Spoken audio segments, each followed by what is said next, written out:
ఈసారి నేను కొత్తిమీర చెట్లు వేసేద్దామని డిసైడ్ అయిపోయాను. కానీ ఈసారి నాకు కొంచెం హుషారుగా, ఎక్సైటెడ్‌గా ఉంది. ఎందుకంటే నేను ప్రతిసారి చల్లేసేసి వదిలేసేసాను. ఈసారి నేను నా నేమ్ తోటి లెటర్ తోటి వేద్దామని డిసైడ్ అయ్యాను.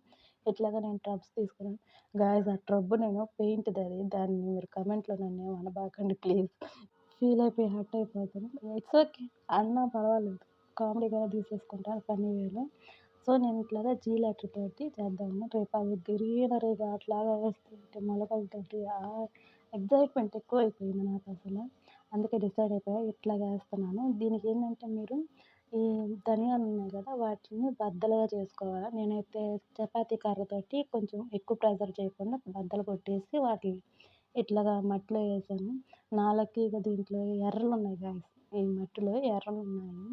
అట్లాగా ఎర్రలుంటే మీరేం కంగారవ్వబాకండి. ఎర్రలుంటే సోయిల్ బాగుందని అర్థం. చెట్లు బాగొస్తాయి. So, yeah! నేను అప్డేట్స్ మళ్ళీ ఇస్తా ఉంటాను. బాయ్.